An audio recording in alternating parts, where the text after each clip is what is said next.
254 acre शासकीय जमीन, Mira Bhayandar सॉल्टलँड, 254 acre Mira Bhayandar सारख्या शहरामध्ये.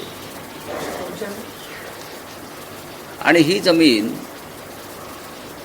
2 दिवसापूर्वी मुंबई उच्च न्यायालयानं खाजगी मालकांना दिली. शासकीय जमीन, द इस्टेट इन्व्हेस्टमेंट आणि Mira real estate developers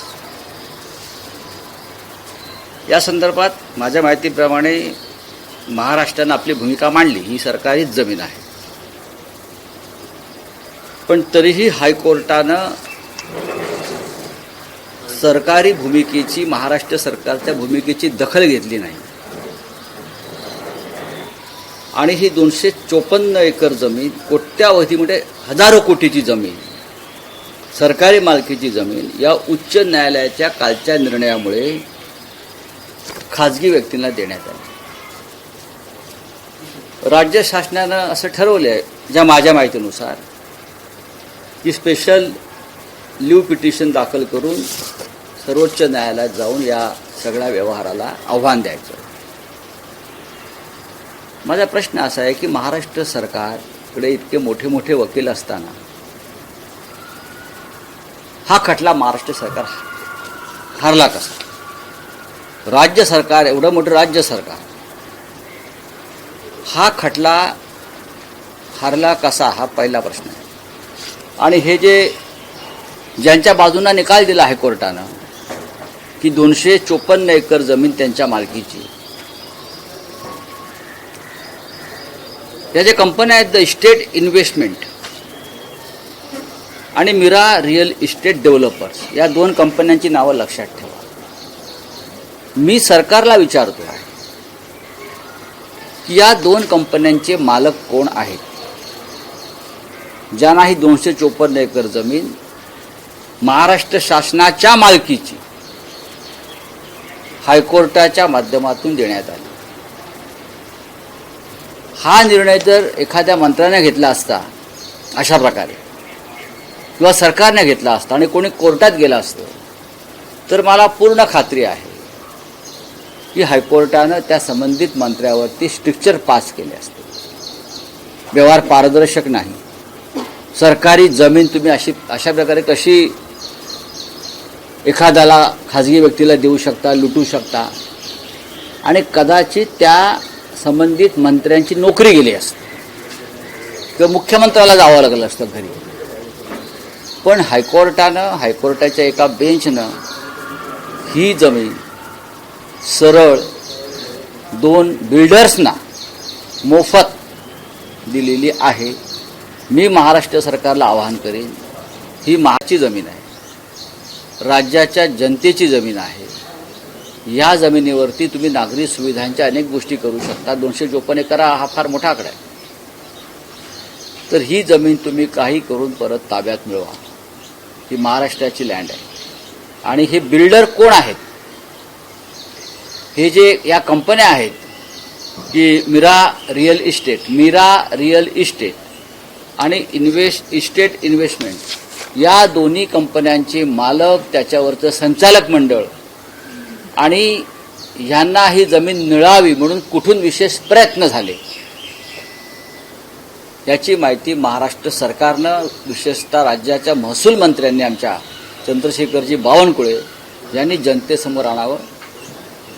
Bawankule साहेब काल स्वतः या विषयावर मी जेव्हा त्यांना विचारलं, तेव्हा ते म्हटलं की आम्ही स्पेशल लीव पिटिशन SLP दाखल करून सुप्रीम कोर्टामध्ये या न्यायालयातल्या या आजच्या निर्णयाला आम्ही आव्हान देतो. ही चांगली गोष्ट आहे, सरकार प्रयत्न करत आहे किंवा सरकार लढत आहे. पण तरीसुद्धा हे 2 महावीर कोण आहेत, ज्यांना 254 एकर जमीन न्यायालयाच्या माध्यमातून अंदण देण्यात आलेली आहे. अंदण आम्हाला साधं 10 फुटाचं कोणी घर देत नाही गरीबाला. इथे धारावी वाश्य लढतायत. झोपडपट्टी पुनर्वसन प्रकल्पामध्ये अनेकांना घरं मिळालेली नाहीत, जमिनींचे डिस्प्यूट चालू आहेत.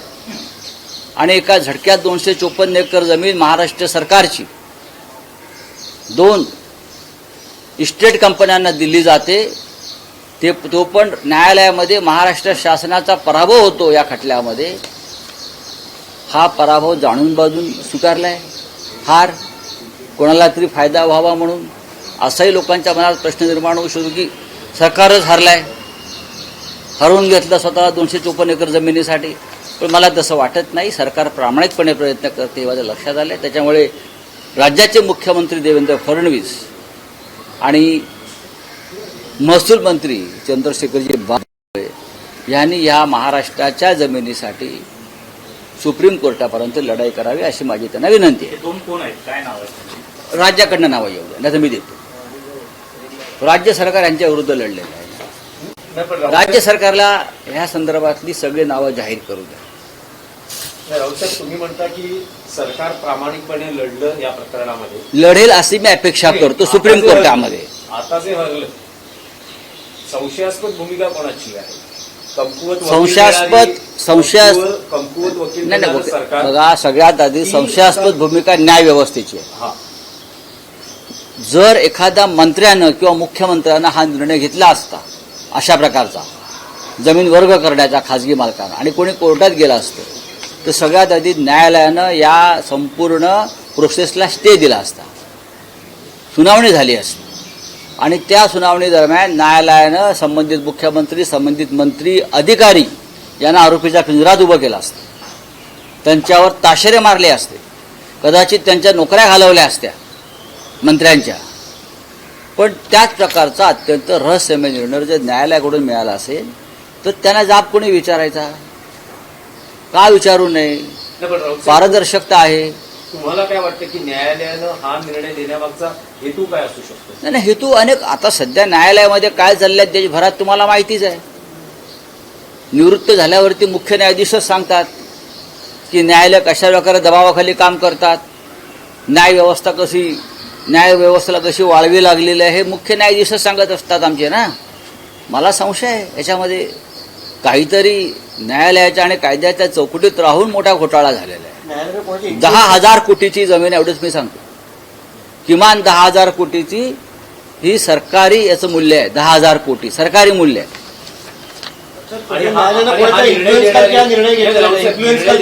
न्यायमूर्ती कोण आहेत याची काही कल्पना आहे? न्यायमूर्तींचं नाव घेणं मी योग्य नाही, पण तुम्ही ते शोधू शकता या खटल्या संदर्भात. नाही, मी त्यांना विचारलं की हा असा निकाल आपल्या सरकारच्या विरुद्ध लागलेला आहे साहेब. ही आपली जमीन आहे 254 एकर. पण बावनकुळे साहेबांचे प्रयत्न अत्यंत प्रामाणिकपणे मला दिसतात की आम्ही या संदर्भात सुप्रीम कोर्टामध्ये ताबडतोब याचिका दाखल करायचे आदेश दिलेले आहेत आणि ही लढाई आम्ही शेवटपर्यंत लढू आणि राज्याची जमीन राज्याच्या ताब्यात घेऊ. न्यायालयाचा विषय निघाला आहे म्हणून काल मेधा सोमय्या यांनी सेशन्स कोर्टने जे तुमचं निर्दोषत्व आहे त्याला आव्हान दिलेलं आहे. तो सुद्धा विषय मीरा भाईंदरचाच आहे. येस. ठीक आहे, त्यांना तो अधिकार आहे. माझं त्यांच्याविषयी काय व्यक्तिगत राग, लोक, द्वेष किंवा व्यक्तिगत त्यांची बदनामी करावी अशी माझी भूमिका कधीच नव्हती.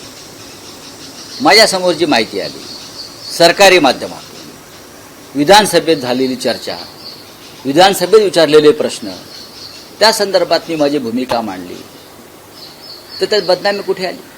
विधानसभेच्या अध्यक्षांचे आदेश त्या संदर्भात आहे. मीरा भाईंदर महानगरपालिकेच्या काही सूचना त्या संदर्भात, काही अहवाल आहेत, त्या विषयावर जर मी मत व्यक्त केलं तर त्यात बदनामीचा विषय येतो कुठे? पण ठीक आहे, त्या प्राध्यापिका आहेत, त्या महिला आहेत, त्यांना अधिकार आहे न्यायालयात जाण्याचा. पण माझगाव न्यायालयानं तुम्हाला शिक्षा ठोठावली, ती चुकीची होती. कारण मी जे तुम्हाला सांगतोय की माझं स्वतःची माहिती काहीच नाही. त्यात ज्या विषयावर विधानसभेत चर्चा झाली आहे, मीरा भाईंदरचा जो काय टॉयलेट घोटाळा आहे, तो विधानसभेत चर्चा झाली, विधानसभेत प्रश्न विचारले. मीरा भाईंदर आणि या भागातले स्थानिक आमदार प्रताप सरनाईक यांनी चौकशीची मागणी केली आहे कागदोपत्री. त्यांनी काही पुरावे दिले, त्यांनी लक्षवेधी मांडली, त्याच्यावर मी बोललो आहे, त्याच्यावर मी भूमिका मांडलेली आहे की काय आहे, हे काय व्हायला पाहिजे. तर ही बदनामी कशी होऊ शकते? पण ठीक आहे, त्यांना असं वाटलं असेल तर त्या न्यायालयात गेल्या, मग आम्ही वरच्या न्यायालयात गेलो, आता ते अजून वरच्या न्यायालयात गेल्या. सुप्रीम कोर्टात जातील, मग इंटरनॅशनल कोर्ट्स आहेत, खूप कोर्ट्स आहेत, नाहीतर ट्रम्प आहेतच आमचे. महाराष्ट्र मेडिकल काउन्सिल निवडणुकीचं पण आपण एक ट्विट केलेलं आहे. काय संपूर्ण प्रकरण हा आहे? विषय आहे राष्ट्रीय स्तरावरचा. इंडिया अलायन्स मध्ये फूट पडली. अजिबात नाही. डीएमकेनं थेट मागणी केलेली आहे लोकसभा अध्यक्षांकडे की आमची जागा बदला लोकसभेतली बसण्याची, आणि याला कारणीभूत ठरतंय की सध्याच्या तामिळनाडूमध्ये सत्ता स्थापनेसाठी घडामोडी घडतात. बघा. डीएमकेला पाठिंबा दिलाय आणि डीएमकेला वाटतंय की त्यांच्या पाठीत खंजीर खुपसलाय काँग्रेसनं. बघा, त्याला जोडून डीएमकेच्या फडणवीस पण म्हणाले की इंडिया आघाडी फुटणार होती आणि ती फुटायला सुरुवात झाली. नाही नाही असं नाहीये. देवेंद्र फडणवीस यांनी एनडीएचा विचार केला पाहिजे. भविष्यात एनडीएचं काय होणार आहे. डीएमके हा अनेक वर्ष आमच्याबरोबर राहिलेला आमचा मित्रपक्ष आहे. कधी काळी डीएमके भारतीय जनता पक्षाबरोबर सुद्धा होता. तामिळनाडूचं राजकारण हे फार चंचल आहे. कधी द्रमुक तर कधी अण्णा द्रमुक यांचं सरकार तिथे येत असतं 5-5 वर्षांनी. यावेळेला प्रथमच लोकांनी तिसरा पर्याय निवडला. हे मॅन्डेट आहे. राहुल गांधींचं असं म्हणणं आहे माझ्या माहितीनुसार की हे तामिळ जनतेचं मॅन्डेट आहे की 108 जागा म्हणजे सर्वाधिक जागा या TVK पक्षाला मिळाल्या. त्या मॅन्डेटचा सन्मान आपण करायला हवा आणि एनडीएला सत्तेपासून दूर ठेवण्यासाठी आपल्याला TVKला पाठिंबा द्यावा लागेल. ही सगळ्यांची भूमिका आहे. डीएमकेशी राहुल गांधींनी स्टॅलिनजी यांच्याशी चर्चा केली या संदर्भात आणि त्यानंतर त्यांनी निर्णय घेतला. पण आता जी भूमिका डीएमके घेत आहे ती त्यांच्या राजकीय अस्तित्वासाठी घेतली जाते. मला असं वाटतं जेव्हा लोकसभा निवडणुका येतील तेव्हा आम्ही पुन्हा एकत्र असू. तेच आहे की पश्चिम बंगालमध्ये आज शुभेंदू अधिकारी यांचा शपथविधी पार पडतो आहे. मोठ्या प्रतीक्षेनंतर किंवा पहिल्यांदाच भारतीय जनता पक्षानं आपली परंपरा कायम राखली. अत्यंत भ्रष्ट अशा व्यक्तीला मंत्रिपदी किंवा मुख्यमंत्री बसवण्याची. मला वाटतं 2020च्या दरम्यान एक स्टिंग ऑपरेशन झालं आणि तृणमूल काँग्रेसच्या 5 खासदारांना ऑन कॅमेरा पैसे स्वीकारताना दाखवण्यात आलं. त्याच्यामध्ये शुभेंदू अधिकारी होते. त्यानंतर शुभेंदू अधिकारी यांच्यावर ईडीच्या आणि अँटी करप्शनच्या धाडी केंद्राने टाकल्या. त्या धाडी टाकायला सुरुवात झाल्याबरोबर शुभेंदू अधिकारी हे भाजपात सामील झाले आणि आज ते मुख्यमंत्री झाले. पण आजही आपण जर पाहिलात, मी थोड्या वेळाने तो व्हिडिओ ट्विट करणार आहे की शुभेंदू अधिकारी आजचे मुख्यमंत्री भाजपचे हे अजूनही वॉशिंग मशीनमध्येच फिरत आहेत. तो डाग स्वच्छ झालेला नाही, त्याही सरळ असे पैसे स्वीकारत आहेत. अशा माणसाला आपण राज्याचं मुख्यमंत्रीपद देऊन भाजपनं भ्रष्टाचारांना सत्ता देण्याची आपली परंपरा राखली, त्याबद्दल त्यांच्या या कन्सिस्टन्सीचं अभिनंदन केलं पाहिजे. बोला. आज पश्चिम बंगाल में सरकार बनने जा रही है. यहाँ से मुख्यमंत्री उप मुख्यमंत्री भी गए हैं. आपने शुभेंदु अधिकारी के बारे में कहा कि सबने भ्रष्ट. भारतीय जनता पार्टी का अभिनंदन करना चाहिए क्यों अपनी परंपरा कभी तोड़ते नहीं.